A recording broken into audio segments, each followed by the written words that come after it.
Welcome to the meditation segment of the Lifeyness podcast. I'm your guide, Professor Sarah.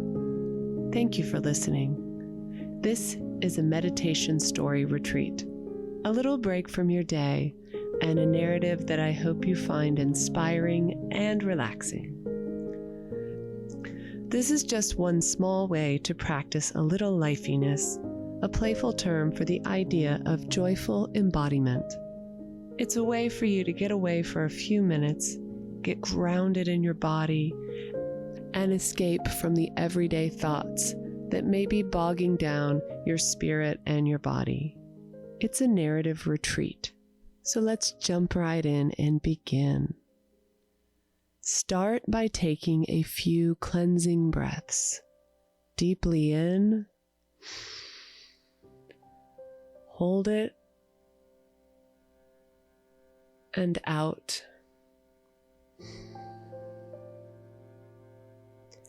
Inhale.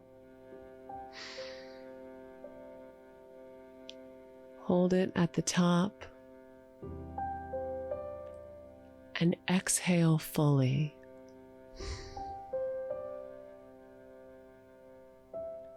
Make sure you're in a comfortable position, sitting or lying down. Or this one would work for a walking meditation as well. In any case, get out of your head and into your body. Try to feel all of your nerve endings. Be aware of the fingertips of your right hand, and now the palm and the wrist of your right hand. Feel into the right forearm and the elbow and the shoulder, all along to the back, to the left shoulder, and then all the way down the left arm and elbow.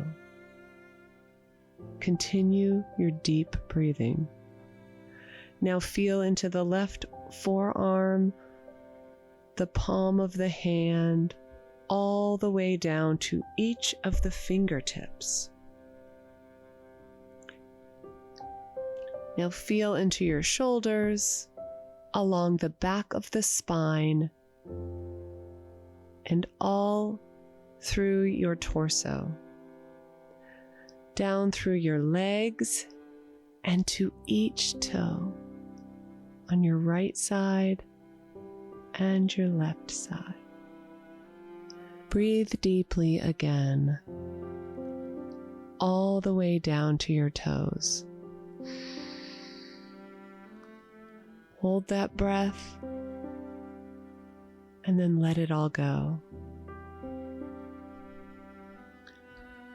Pretend for a moment that you can journey into the higher self in the same way you might take a hike into the mountains.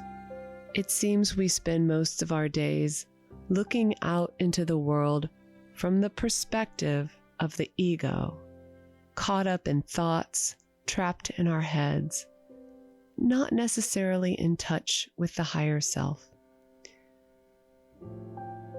So let's try to get outside of the ego, outside of the thoughts, and take a good look around. You've been stuck in a cramped little house, but there's a beautiful and expansive world out there. So you walk outside and see that the house where you've dwelt for a long time is at the edge of a forest, woods as far as the eye can see. At first, it's difficult to find a way in, but finally, you spot the trailhead, a clear path leading into the heart of the forest. Take another deep breath and relax.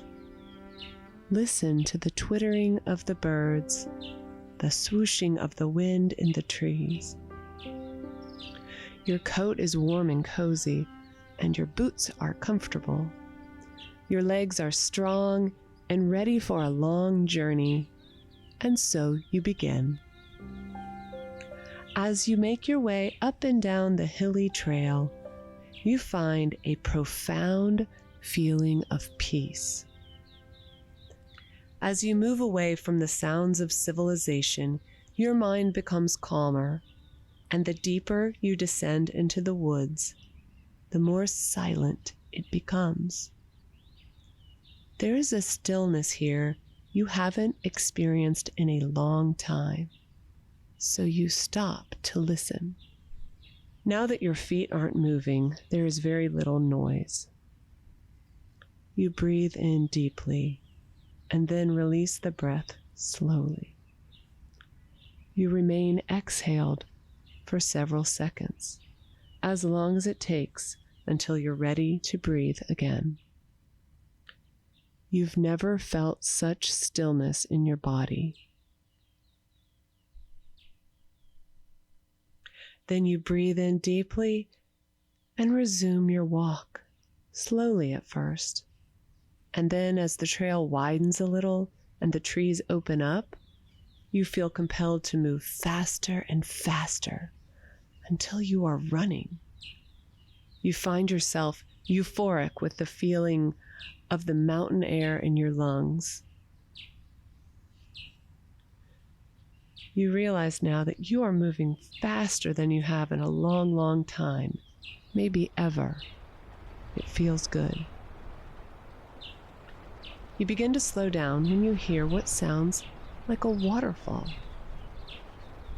And you remember now, you were searching for something. The sound of water reminds you of this. The rushing water is getting louder and louder as you get closer. Compared to the stillness of the woods, the noise thunders in your ears. And there it is, right on the other side of the sweet gum trees. The water is splashing and turning every which way, since there are rocks and boulders gathered at this narrow place in the river.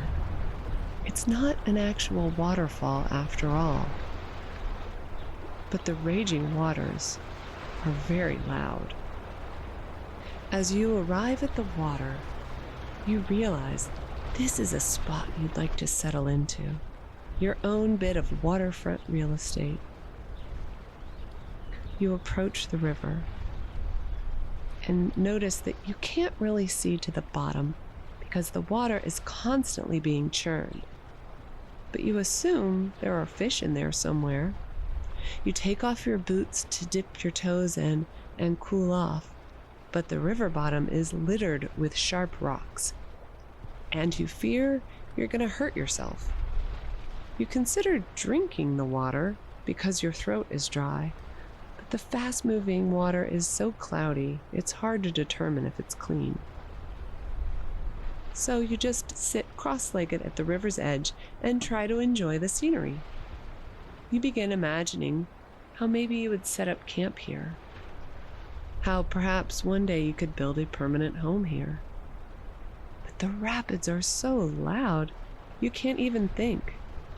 You try to get back to the peaceful state you found when walking through the woods, but the rushing waters are distracting. And then you notice that debris is gathering in the rocks, some branches that fell into the river.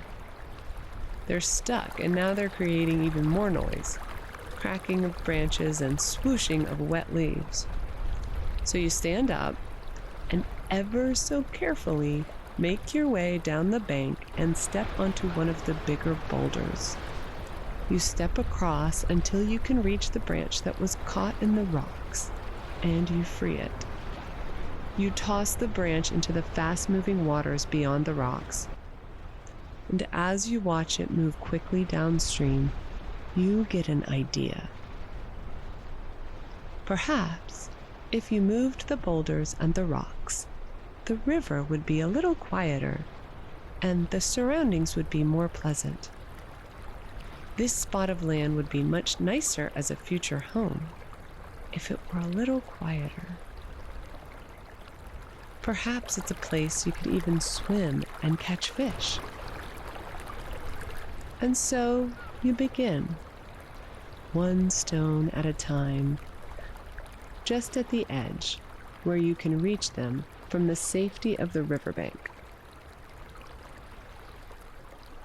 You pull one from a crevice between two boulders and hold it up to the light.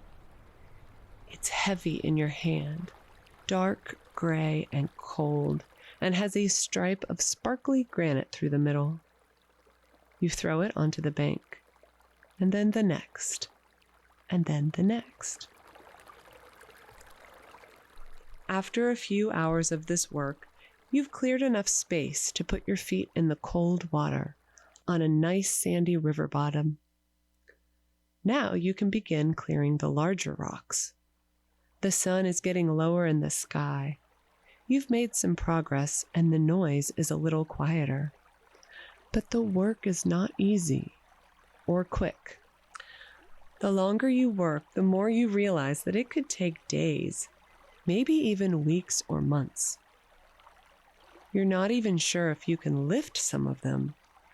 It's possibly dangerous too. The river moves swiftly around your ankles as you wade in the shallows. But the longer you stay there, removing the blockage of the water, pebble by pebble and stone by stone, you know that things are becoming much more peaceful.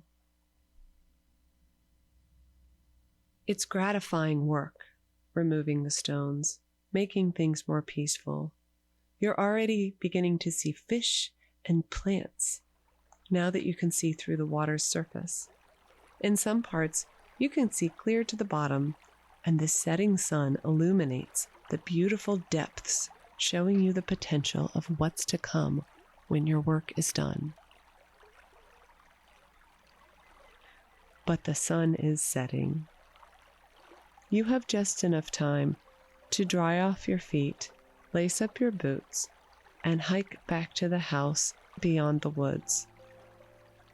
And now that you know what needs to be done, you will return here tomorrow, and the next day, and the next, until you've cleared all of the boulders and debris out of the river, and this space will be your new home.